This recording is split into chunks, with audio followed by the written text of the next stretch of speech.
Saan tayo maghala na naman? Sa birthday! Sinong may birthday ngayon? Si Lika! Sino si Lika? Nicht van Mila en Matthew. Mama. And dit are een bola. Bola na puzzle, no? Ganda ang tulog mo na? Yes.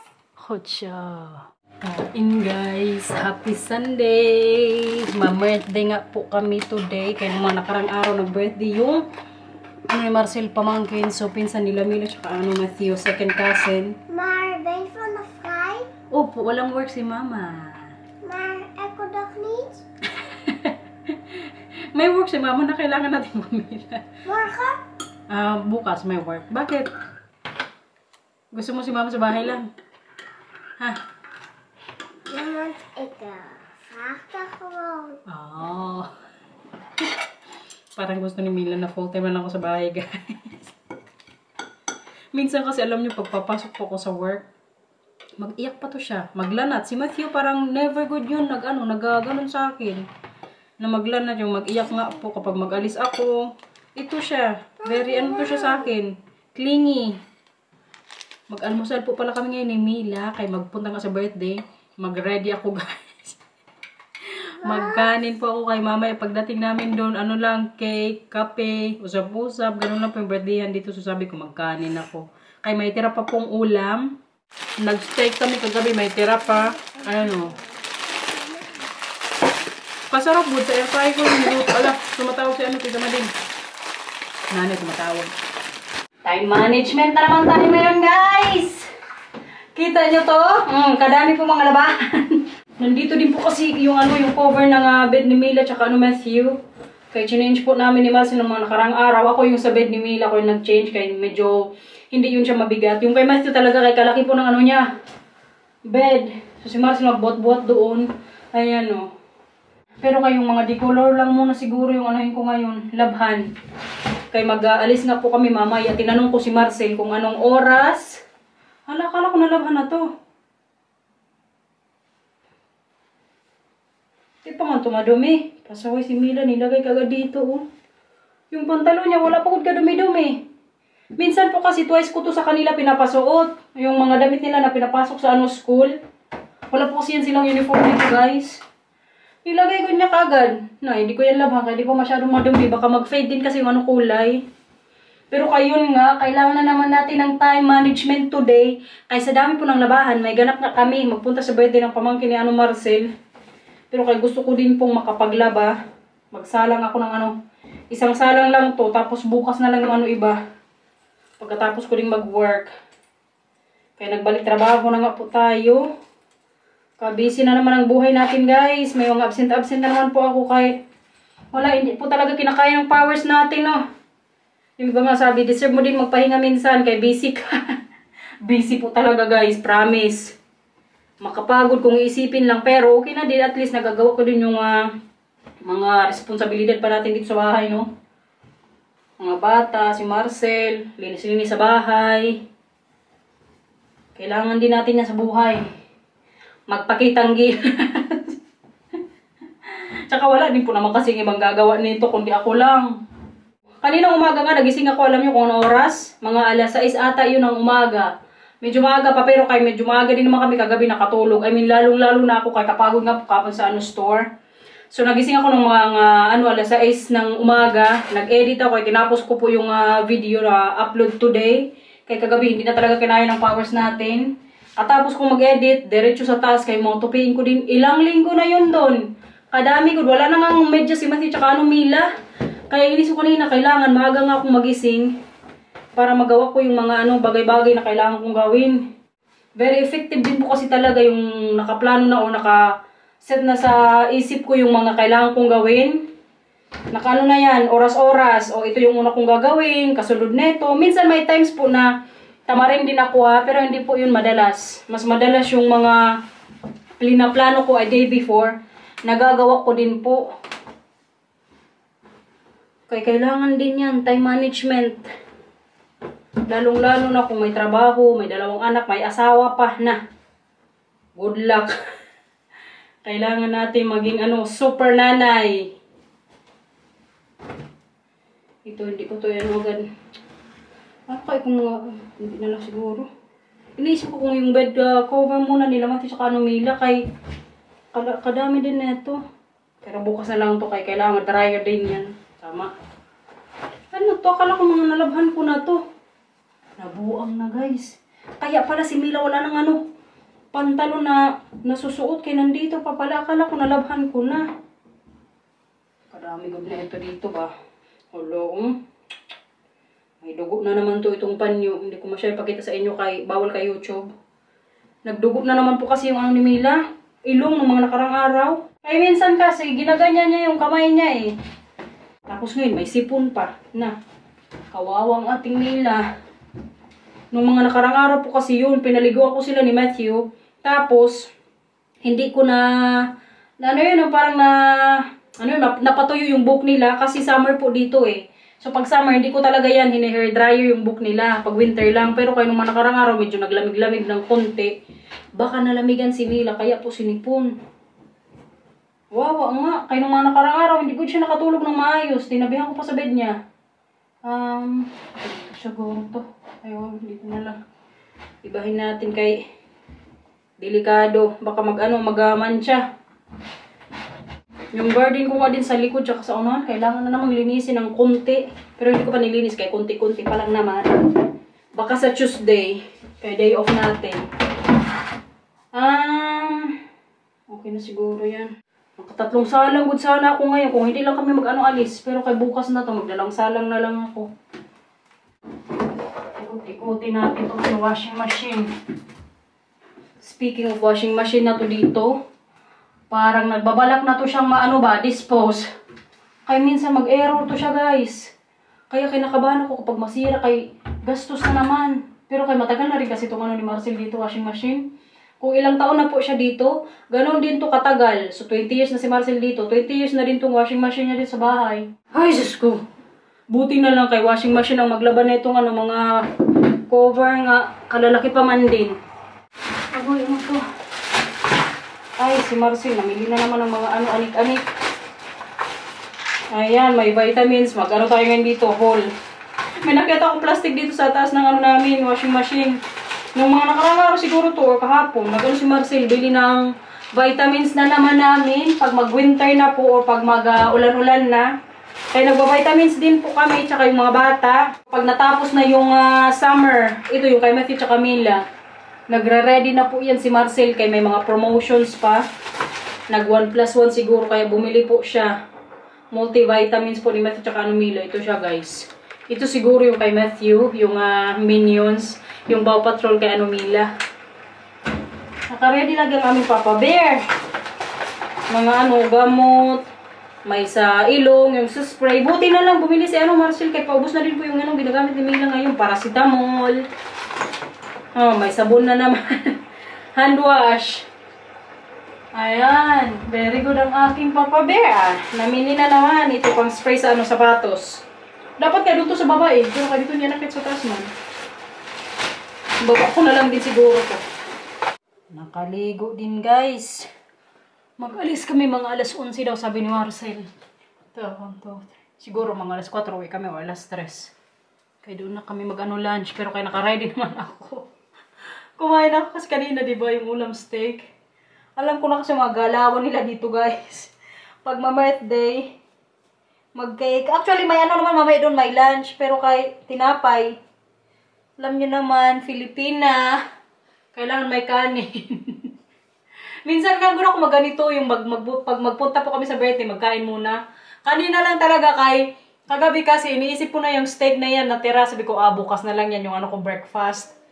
Si Mila guys, parang masama ko yung pakiramdam niya ngayon. Ay, bakit ikaw higa ng higa lang? Ay, okay pala si Mila. Akala ko na masamang pakiramdam.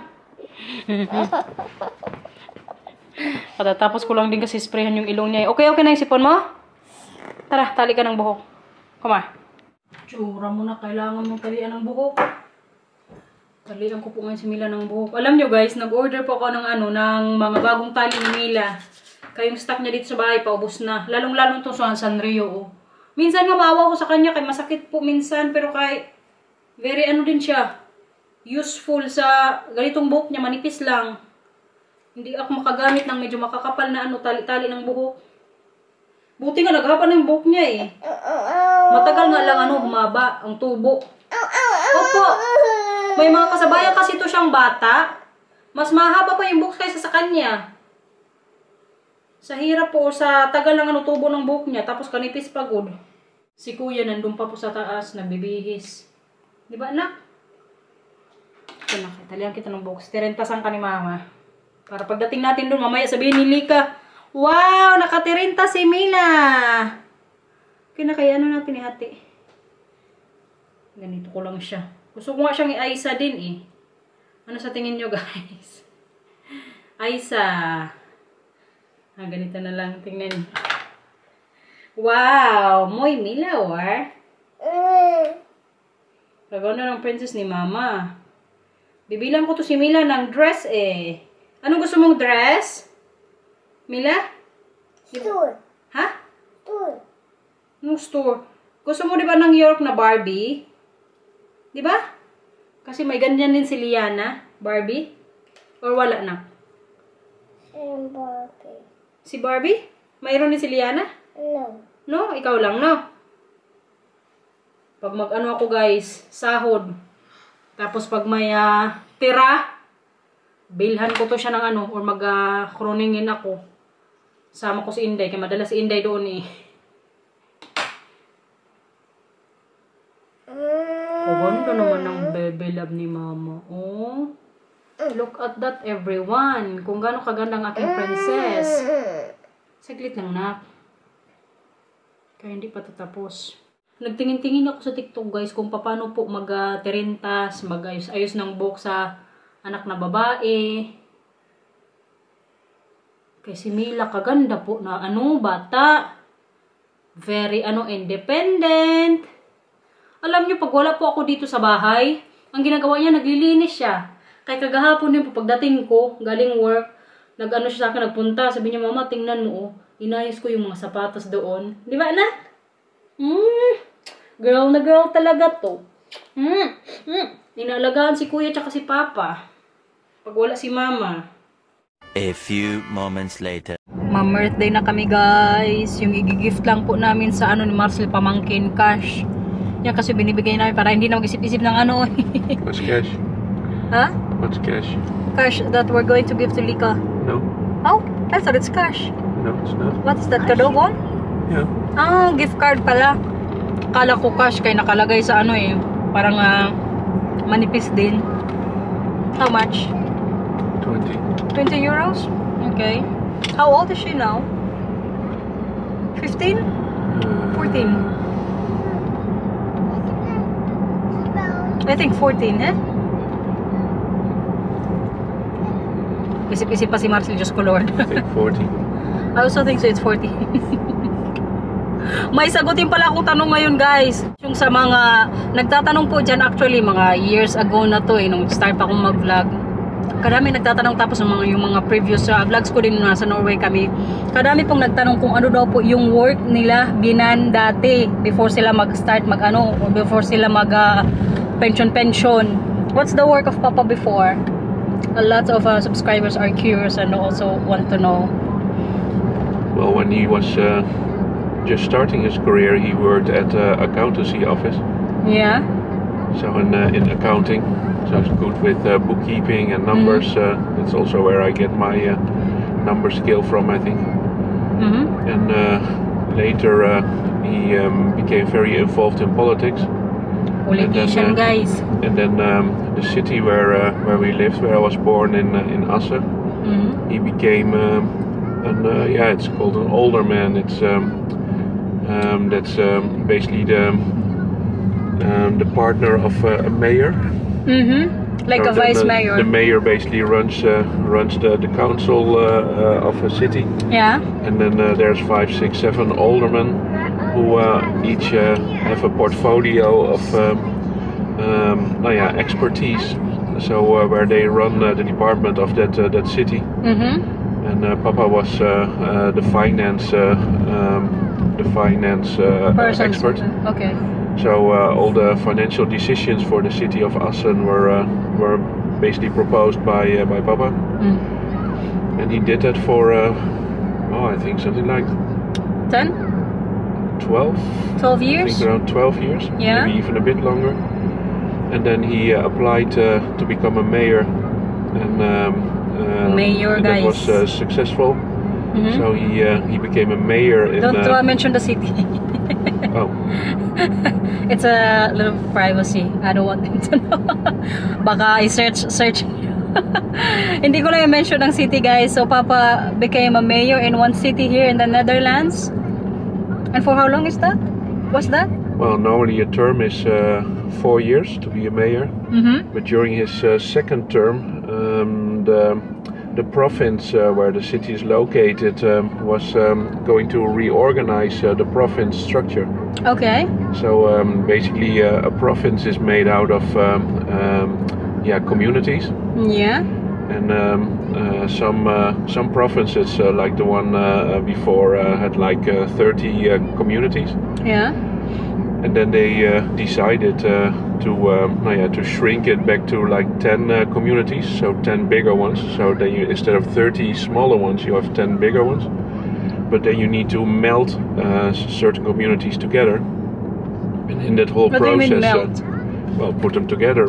So like so merge them into so one three city. three smaller ones, for example, become one bigger one. Okay. And then you have a bigger management team, and so a bigger team of mayor and alderman.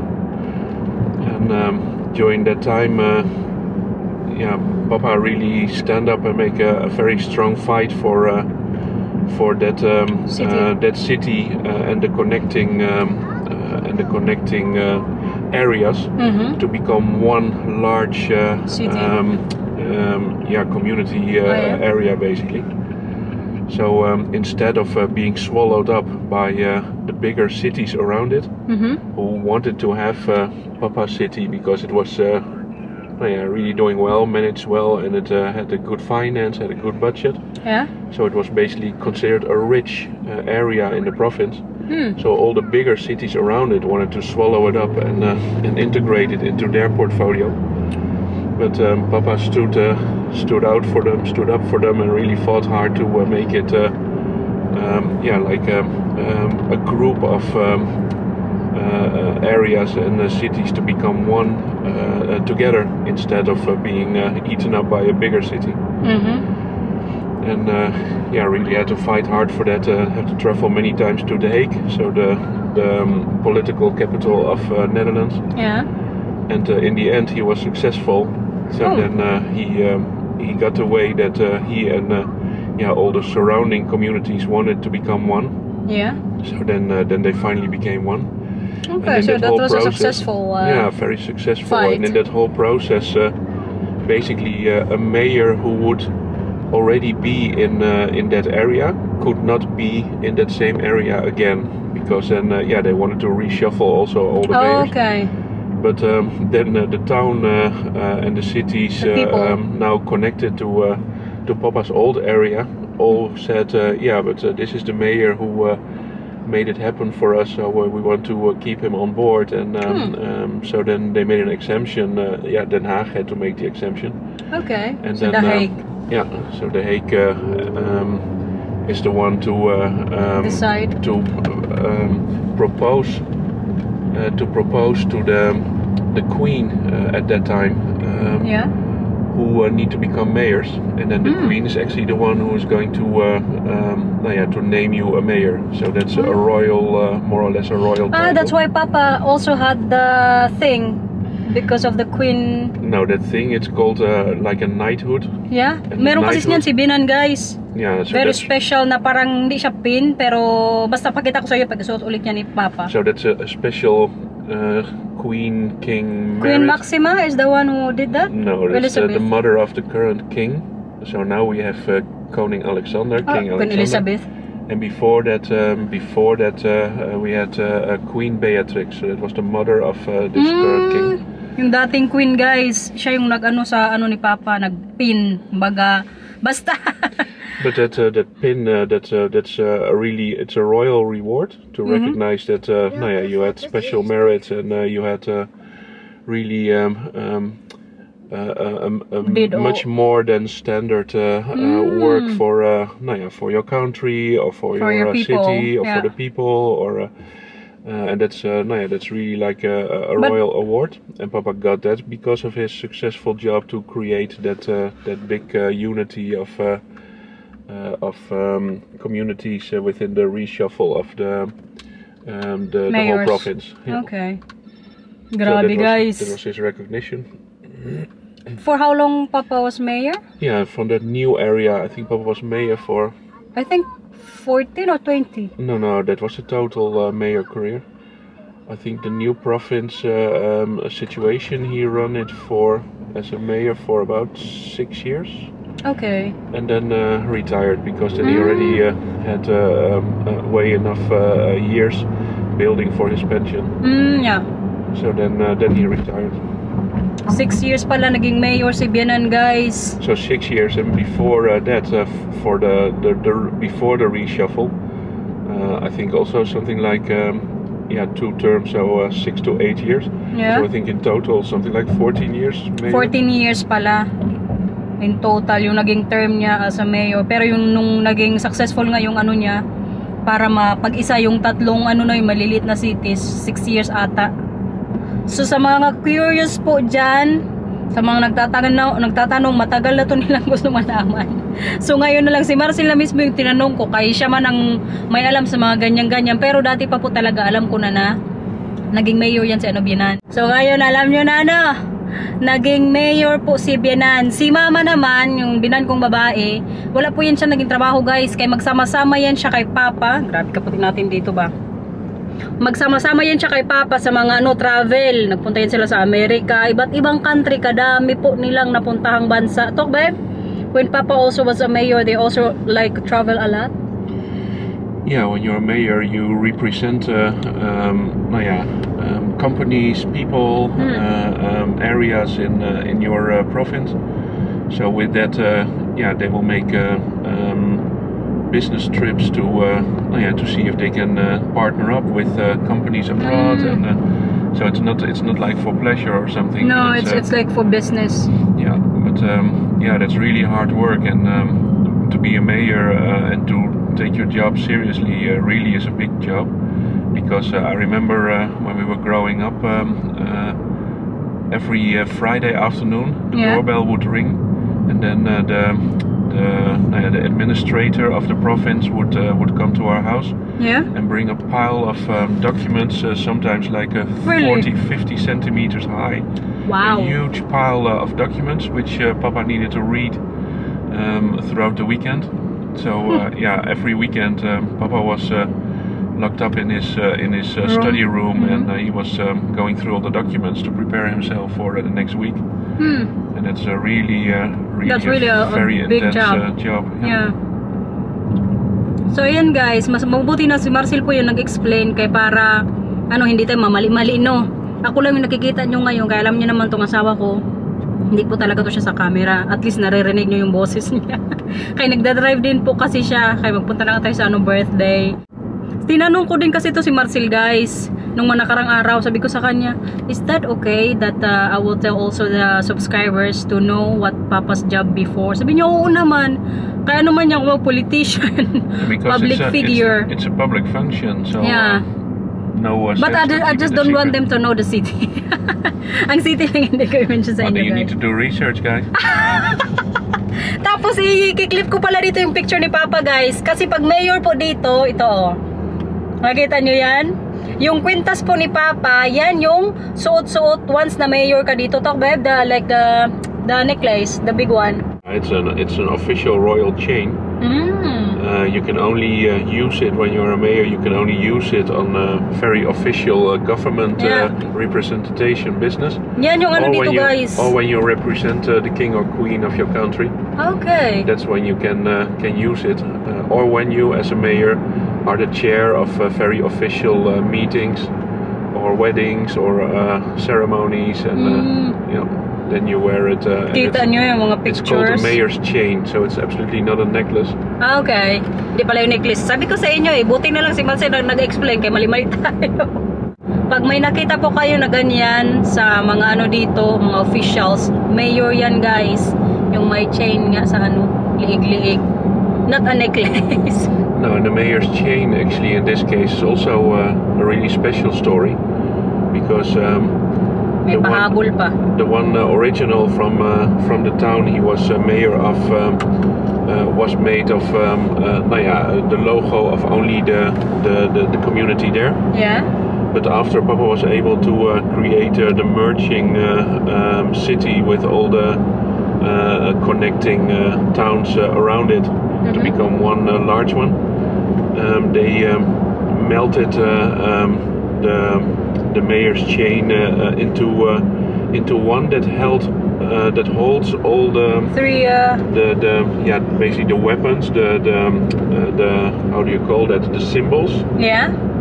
So the official markings, the sign, the signs of the former communities. Yeah, that's so really special. Then it had like a series of it's weapons, sentimental shields. also. Yeah. And that's really a special one, and that's still the one in use nowadays. But of course, it's not owned by the mayor. No. It's being put on the mayor at the time when he represents the community. So now, of course, there's another mayor, and that one now uses that chain. So. Nice. Well, that's a long story. And thank you. Buti na lang guys, kasi Marcel ngayon natanong ko. Ang bala ko kasi ako na lang magsabi sa inyo. Hindi ko good yan siya na-inform. Natanongin ko siya dito sa study.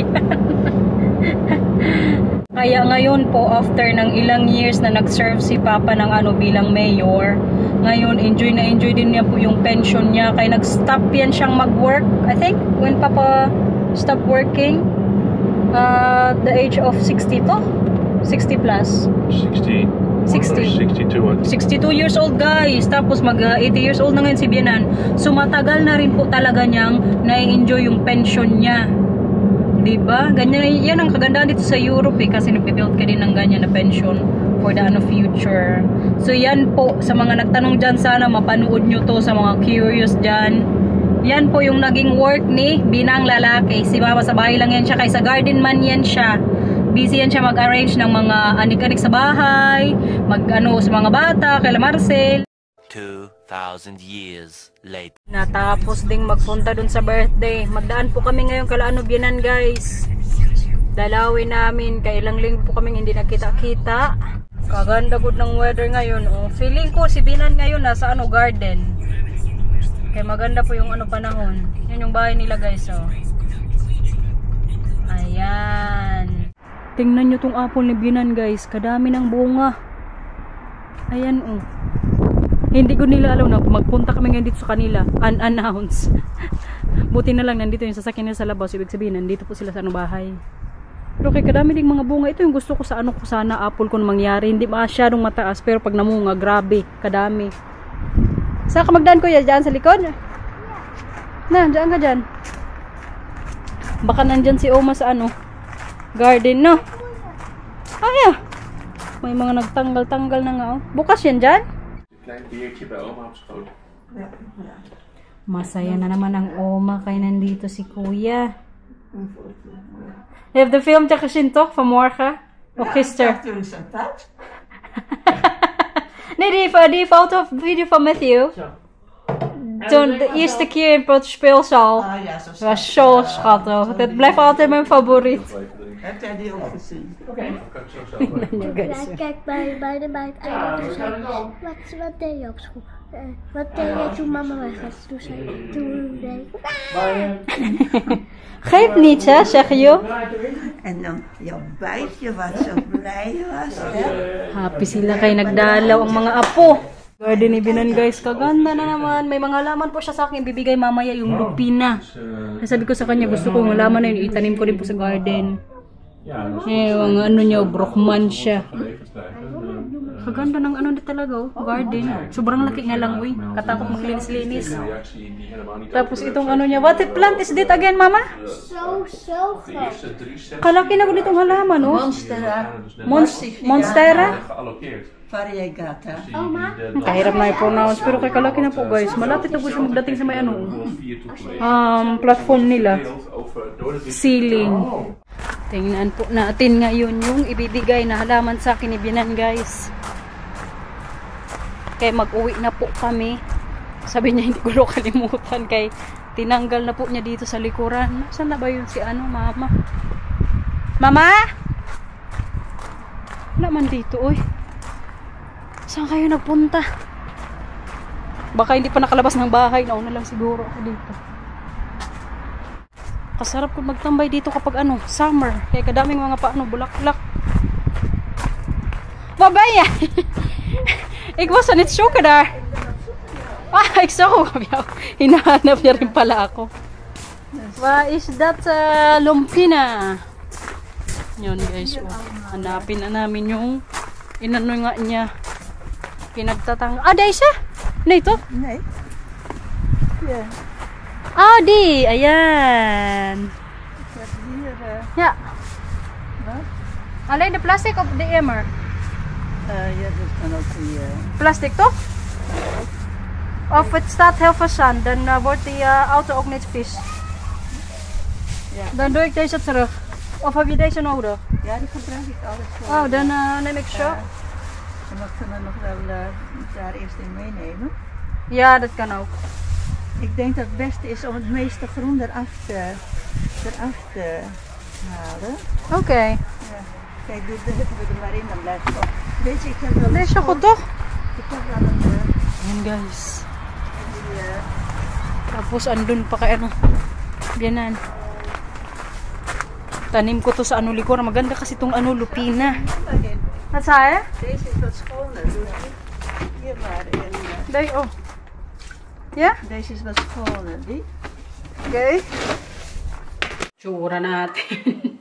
Bye na everyone! Magluto po ngayon ng dinner namin. Si Marcel busog pa. Kaya kami na lang po nila Mila tsaka Matthew yung lang dinner. Siya daw magsabaw lang. May mga naman dito sa bahay stock. Yung nasa can. Initin niya lang yun. Yung halaman pala nabigay ni Binan guys. Nandun na po sa garden. Kailangan pa siyang tanim. Baka bukas na lang. Pero pag hindi pa mamay magulang before kami makit sa taas. Baka itanim ko na lang din diretso. Kaya bukas may trabaho ako eh. Busy ang ating dalaga ngayon dito oh. Anong ginagawa ng dalaga ni Mama? Ha? Anong puso yan? Mario! Ang ginawa niya, hiniwa-hiwalay niya po yung kulay-kulay para mas mabilis niyang mabuo. Ang galing na yun magbuo si Mila. Tingnan niyo naman guys. Wow! Simula pa yung kahapon, binubuo niya eh. Hindi lang namin tinanggal kaninang umaga kaya sabi niya tapusin niya daw today. Natanim ko na po yung binigay sa akin ni Bian ng lupina. Ano yan? Para kasi Power Ranger dyan. Ito po yung halaman na binigay sa akin ni Bianan. Lupina. Katulad po ito siya. Neto. Ayan. Nakaano ko 4. 1, 2. Opo. Yung sayo din. Ayan. Buhay na yung sunflower ni Mina. Opo. 1, 2, 3. At, andun po sa kabila yung isa. Ayan guys. Heb je zoveel? 4. Please like and subscribe. Bye bye. Thank you for watching, everyone. Patingin ng teeth. Matatanggal na to guys. Like and subscribe. Bye bye. Kan je de bel uithalen? Good show. Yung pala namin dito sa likod. Ayan guys oh. Yung aming Christmas lights. Hindi kasi namin muna to binuksan. Nitong summer nilagay lang po namin pero wala yung ganyan ilaw-ilaw. Ngayon may pailaw na po sa garden. Bye bye guys. Bye.